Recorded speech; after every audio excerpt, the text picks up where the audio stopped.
Welcome to Longterm. I'm your host, Ty King, and this podcast that you found yourself listening to right now is about redemption, recovery. It's about coming out of these circumstances that have defined our lives that can be traumatic. They can be hard to talk about. They can have a stigma, and it keeps us from sort of addressing things. But it's kind of like not addressing a wound whenever that happens. And I think we all sort of live with those. We all have that shadow that sort of walks behind us, and we don't want people to see. So this show is all about learning from people who have been from those experiences and how they themselves have come out of it to be successful on the other side. Not just on business wise, but also on just like a human and personal side, and then that self-development piece. And so learning from them, and they may not even know what they are saying when they're talking. They may not know that they're giving you a vital life lesson while this is going on. That's called tacit knowledge. Whenever somebody is speaking from experience, and it's normal, and they assume that everyone knows it, but then you take something that's a gold nugget from what they said, apply it to your life, and they just thought that you already knew that, right? And so that's why it's so important to have these conversations with people who have lived life and come out on the other side, healthy. And that's the main thing, is that we all want to be healthy, both physically and mentally. So I am very excited to have Amy Thurman here. She is the author of a book, but she's also just an incredible figure. And I don't know if just reading a book would suffice to encapsulate everything that Amy does and everything that she's gone through. So, Amy, thank you so much for being on the show and being willing to share your story. Yeah, of course. Thank you for inviting me. I'm just honored to be here. Absolutely. Okay. So it's 2026. We just started a new year. Who is Amy Thurman? Oh my goodness. A totally different person than I was a year ago. Like a change and evolve and grow so fast, things Absolutely. just change because I'm allowing it to. I think that's important to note too, that Yeah. the changes and evolving and growing don't just happen, that it's something that I've learned to do and accept and incorporate into my life. So yeah, totally different person.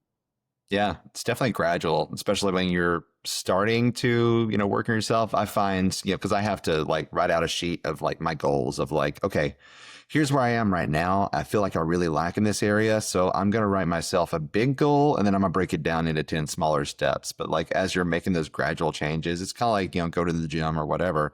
Like, you don't really see it until you look back in retrospect and be like, wow, I really have changed. It's pretty crazy.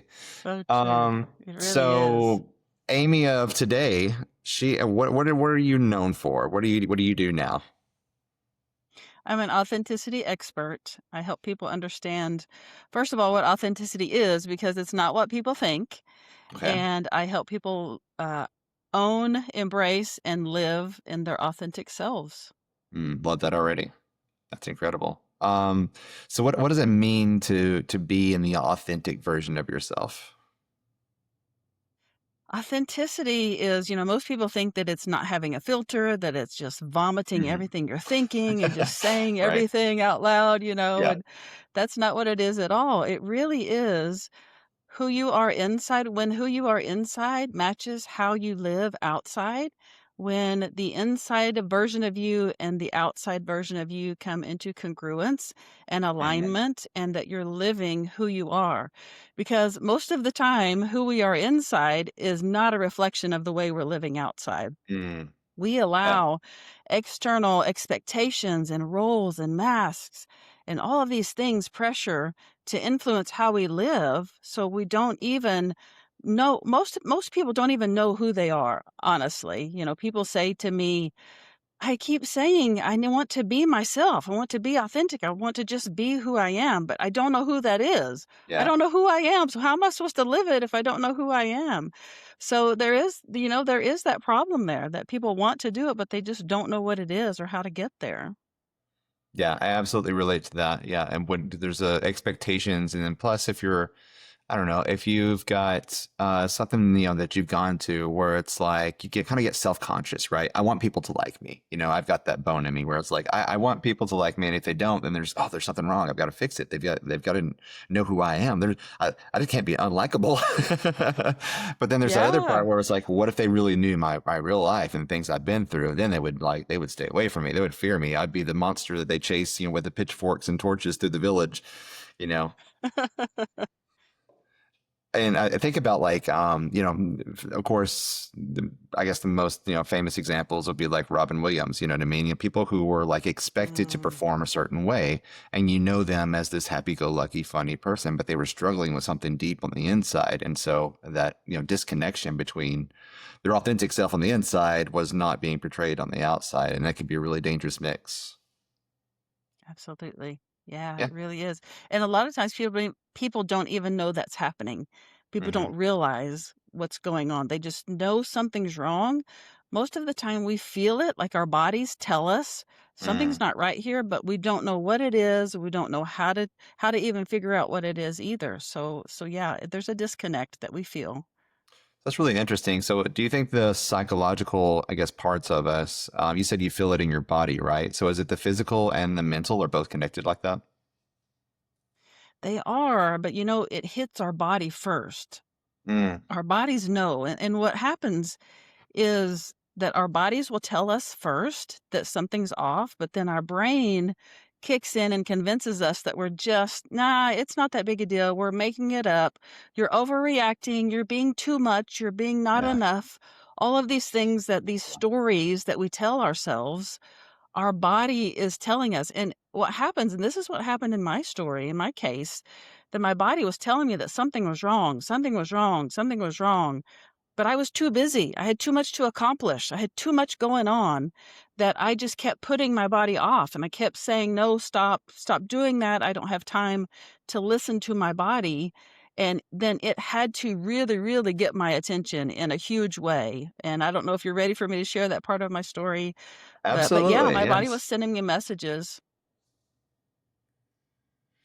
My body was sending me Mm. messages before this happened. And the gist of my story is it's multi-layered, so I'll give it to you in pieces. Yeah. But I was working for a major university one day, and the very next day I couldn't even take myself to the restroom. So I got up during the night because I felt sick, and I went to get some medicine, and I passed out and landed on my face on the hardwood floor. 6 months later, doctors told me that the impact from that fall sheared my brainstem, caused a traumatic brain injury, and broke my neck. Whoa. So I lived 10 years with a broken neck that went undiagnosed for 6 months. I had to relearn to walk, to eat, to read, everything. I was in a wheelchair for 8 months. I almost ended my life. I said there's a lot to this story, so I don't know which parts you want me to dig into, but No, for I sure. almost Well, ended my life bec so the because it first was part you so said it miserable. sheared your brainstem. Mhm. Wow, I didn't even know that was even Yeah. that's a new nightmare unlocked. I didn't even know that was even possible. I thought your skull would surely be strong enough to like. Oh my gosh, I didn't even know that was even wow. And just from a fall. Yeah. Yeah. Right. It was you know, the impact, it could have severed my brainstem. That's why doctors were so Whoa. shocked by this, Yeah. because it came very close to severing my brainstem, but it just sheared it the way that my head was turned. Really saved my life, in many ways, Wow. because it caused my brainstem to only be sheared, but also doctors told me that if I had landed straight on my nose, that it would have, which this is gory, No, go that for it it. would have shoved my nose into my brain, and it Ooh. would have ended right there, right then and there. And Oh. my son, who was 4 years old, probably would have gotten up and found me. Wow. It's not fun to think about, Yeah. but I am literally a walking miracle in so many ways. Absolutely. Oh, that's incredible. So you went for what did you say 6 months without even realizing that your neck was broken? Yeah, I was completely incapacitated, had to lay flat in bed for 23 hours a day for almost a year because Wow. doctors couldn't figure out what was wrong with me. How did how did they go so long without being able to diagnose that you had a broken neck? I Has get that that ever been question a lot because it's just unfathomable. I mean, like, how can you live? How can you have this degree of an Right. injury and nobody knows it? But it was because my head was hurting so badly, the pain was all in my head. I mean, literally, it was all in my head because my head Wow. was hurting so badly. But I couldn't lift my head up without immense pain. So I had to lay flat. So they were scanning my brain. They were convinced that I had a brain bleed or that there was something going on with my brain. And it was my fourth neurologist who said, "Has anyone ever looked at your neck?" And I said, "No." And he said, "I think you have a neck injury." So we did the imaging and there it was. But that also tells you it was my fourth neurologist. So I was Right. advocating for myself. I was going through these neurologists because they couldn't figure out what was wrong. The things that they did helped me in different ways, but they weren't getting to the root of the problem. So I Right. kept advocating for myself and going to different neurologists until I found one who was willing to look for the root of the problem. And it was the fourth one who found it. That's wild. Yeah, I would assumed like the first, CT scan or whatever they did, you know what I mean, would have shown like, oh, there's an obvious crack here. Those things are not supposed to be separated. Right? I think. That's right. Yeah. Okay, It was so wild. That was just once, the first 6 months too. Yeah. wow. And so once they identified it, what happened after that? After they found the injury, then I was referred to a neurosurgeon, which I had to jump through some hoops to be able to even see the neurosurgeon. So I had to go through these series of shots and tests to see if he would even accept me as a patient. So that took 3 months. And then when I got in to see him, he said, "Oh yeah, we need to do surgery to Mm, repair this. It's yeah. pretty messed up in there." So then I had surgery to repair it, but it didn't fuse. So they took out one of the discs, I think it's called, yeah. Hmm. So I had this hole in my neck, literally, and I felt like a bobblehead. I couldn't, because I also injured some of the muscles in my neck and the tendons, and I Yeah. couldn't hold my head up. I would fall over. Mm, But my neck was supposed to fuse itself. Like that's part of the body's way of healing. You take out a disc, it repairs, yeah. it fuses. It didn't fuse. So for 8 years, I lived like this with unable to hold my head up, waiting for my neck to fuse with my neurosurgeon saying, "Well, we probably need to do another surgery in through the back. That's what you need." And I kept saying it lasted 8 years because I kept saying, "It didn't fuse the first time. What makes you think it's gonna fuse if we do another Hmm. surgery?" So I kept putting that off and going Yeah. through that's what my first book is about, all of the things that I went through to try to Yeah. heal my neck and avoid that second surgery. But I did end up having the second surgery, and that was what I needed. Wow. So your neck finally fused after the second one? It did. Yeah, it is Yeah. finally fused now, and it's a world of difference. Oh my gosh, a world of Yeah. difference. And you mentioned Sure. that there was a point where you felt like you needed to take your own life. Yeah. Yeah. So, I mean, was that because of which part of the story was that? Was that during the time that you were still waiting to be diagnosed or at the surgery? It was while I was nobody could figure out what was wrong. I was laying flat in bed for 23 hours a day. I lost that year of my kids' lives. My daughter was a senior in high school, my son was a freshman in high school, and my youngest son was 4 years old, so I missed that entire year of their lives. I lost my job, I lost my sense of self-worth, and then I almost lost myself. I just thought, I felt like such a burden to my family. They had to do everything for me, no one's figuring out what's wrong with me. I was an educator and a social worker. I came here to help people. And at this point, I couldn't even help myself. So I thought that's got to be the answer. Like, I'm just going to put myself and my family out of this misery. I knew Mm, that I had enough pain medication. It would be quick and easy and it would be painless.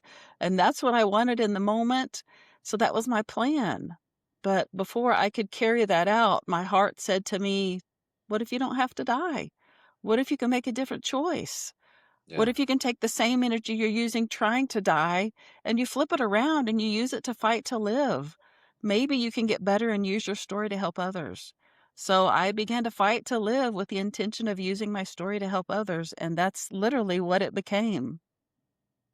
Absolutely. I think we're all very fortunate that you did, get to hear that voice, and I mean, and to sort of follow it and be like, oh yeah, you know what, that is really great advice. I need to do this, which is not an easy task in itself, especially when you're feeling at the lowest point of your life, But I mean, you've It inspired a lot of people since then, because I mean, your first book, and then things just sort of took off for you, right? They did. Yeah. Yes, that I did not intend to write that book. It was people watching me fight my way through the medical and the disability systems to reclaim my life, saying, "You're such an inspiration. You should share your story with people. Why don't you write a book about it?" And Hmm. I really didn't think that was a good idea, but I made that promise to myself that I was gonna fight to live, to use my story to help others, and that maybe a book was a way to do it. So I put that first book out there not expecting anything from it. In 2 days, that book became a bestseller, and it took on a life of its own. It Wow. literally took me to being featured on a Times Square billboard, going to the Emmys to meet celebrities, writers, producers, and directors who want to turn my story into a movie. I have spoken at the University of Oxford. All of these crazy things that that book allowed me to do, but it happened so fast Hmm. that I just did not have the capacity to hold that much success in that short of a period of time. So my story and my reputation in my book is about resilience and being strong and pushing through and not giving up. But because it all happened so fast, my nervous system crashed. Like I just Yeah. began to freeze. And behind the scenes, I began falling apart quietly and alone because my reputation and my career was built on being strong, but I wasn't. I was falling apart. And that created another disconnect. Like, how do I deal with this when I'm known for resilience, but I'm falling apart? Like, my mental health, it was a definite struggle, like a really, really hard place to be. Again. Yeah, which it circles back to what you were talking about in the beginning about being your authentic self, right? And so being true and honest about what you're feeling on the inside. But yes, now you've got these new expectations where you've got this sort of level of, fame, where people expect you to be the inspirational person now, tell your story, tell them about how you came out of this, and inspire me, help me, all the while you're sort of dealing with your own, the uncomfortableness on the inside. You know what I mean? It's so hard to inspire others. You know what I mean? You go into sort of like these performative emotions, right? It's so easy to Yeah. fall into that, and you're sort of an actor at that point instead of being an authentic person. Yeah. Yeah, that's the way it felt, and I didn't like that. It didn't obviously, it didn't feel authentic to me, Hmm. but I knew because my son is 15 now and he lives with me part-time, I knew that he needed me to care for him. Like, I stopped eating, I stopped bathing, I stopped taking care of myself because I Mm. couldn't. My nervous system just crashed. Yeah. I wasn't suicidal, but I just could not take care of myself. So Yeah. I did one of the strongest, most courageous, brave things I have ever done in my life. And I walked myself into a mental health hospital and I asked for professional help. And they kept me for a week. And that experience changed me. It helped me see life through a different lens. It helped me learn that being my authentic self is really what I need to do. And I need to talk about this experience because I was ashamed of it. I was hiding it. I didn't want people to know I was going through this. Yeah. So when they released me, I stepped out before I got into my car. I took a picture of myself in front of this mental health hospital. Crazy hair, no makeup, because that's how it is inside a mental health hospital. And my heart said to me, "You need to talk about this, and you need to talk about it broadly and widely." And I said, "Dang it, I don't want to talk about it."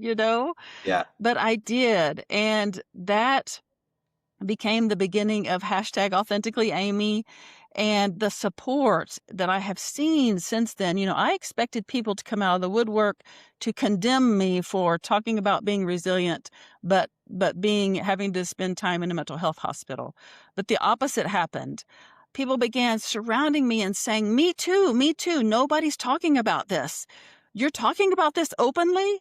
Yeah. Wow!" People were just in shock that I was willing to share this part of my Yeah. journey, and it has led to helping so many people. I mean, this is a different part of the story too that I could go into depth about how this impacted the lives of men that I really was not expecting. But yeah, I began talking about it openly, and it became a whole different version, a whole different mission for me from this point on. That's incredible. Yeah. So when you were, admitting yourself before, was there any, I don't know, hesitation? I mean, it seems like you realized that you needed help and you needed it then and that you needed to take action. Was there any sort of hesitation to admit yourself? Absolutely. Yeah, like I said, I was embarrassed, I was Yeah. ashamed, I felt inauthentic because of what the message that I was putting out into the world, and what I didn't understand was that this was the most authentic thing I could do, but my brain was telling me it was inauthentic Mm, because of the message that I was sending, if that makes sense. yeah. My Yeah. body was telling me this is where the body comes in again. My body was telling me this is what I needed. This would be the most authentic thing for me to do, but my brain was convincing me otherwise. But I listened to my body and I did it anyway. It's incredible. So I know you coach people now on how to find their authentic selves, and then and a lot of that comes from our personal experience, right? That's what makes any good coach a good coach for anybody else is because you've been through it yourself and you've learned the lessons the hard way, and now you try to make it a little bit easier as somebody who's been almost like a peer guidance. You know what I mean? Somebody who's been there before. Um, for you, what were some of the most impactful things that you learned or that you went through during your therapy sessions or like when you were admitted that helped you, obtain a healthy, psychological health? I definitely have some lived experience. That's for sure. Yes. Yeah. When I was that week that I spent in the mental health hospital, it helped me understand self-care better.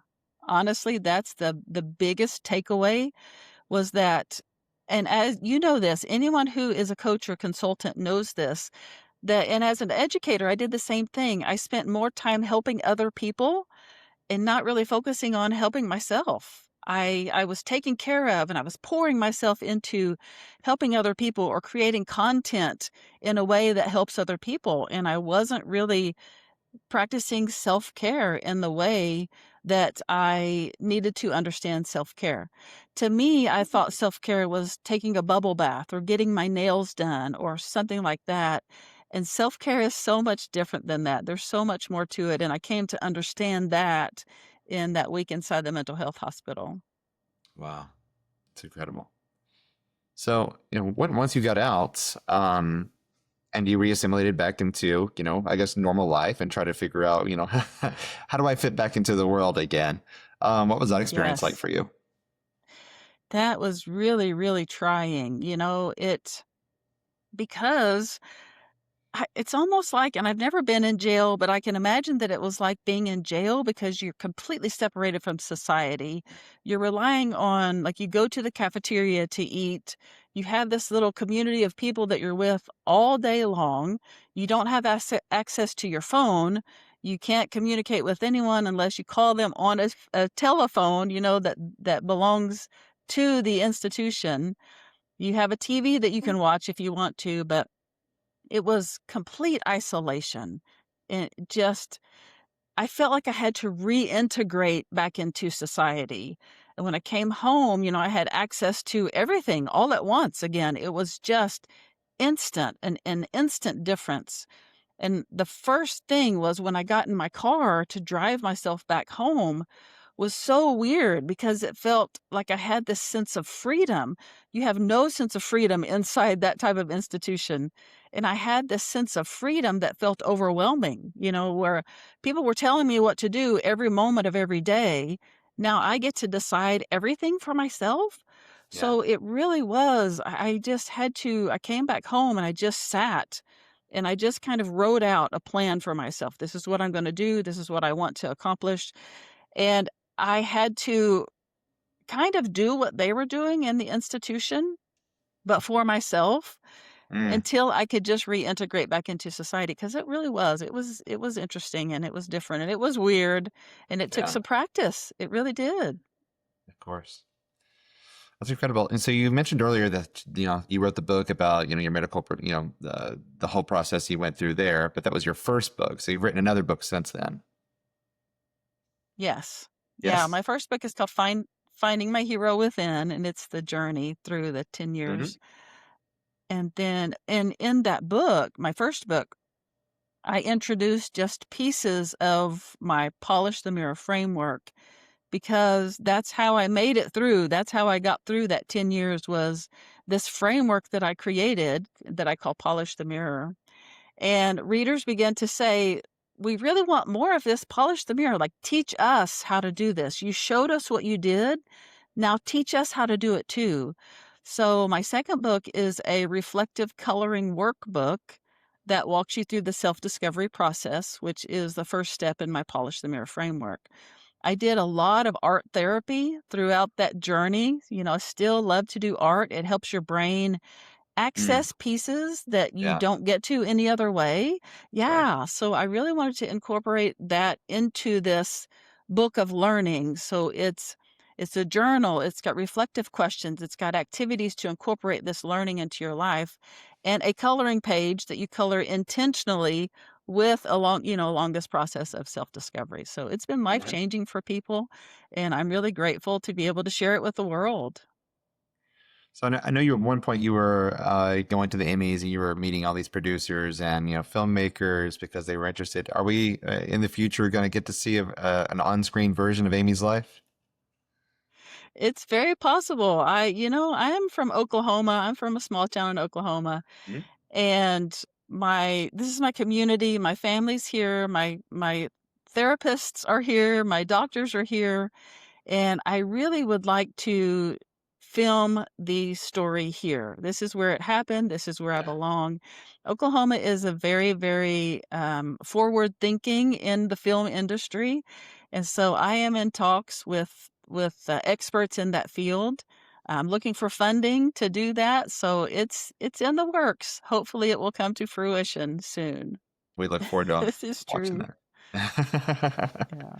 Yeah. Okay, Thank Amy. you. Well, this is thank you by the way for sharing your story and where you come. It's incredibly. I mean, you hear it all the time, right? Is that it is inspirational. You are inspiring people because they may not be going through your exact same situation, but they can apply those same,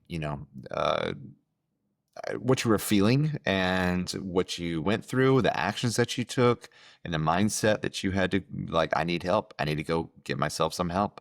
And then to now be helping other people be authentic in themselves and to address those issues. And like that in itself is very, very inspiring for a lot of people. So I appreciate you sharing your story.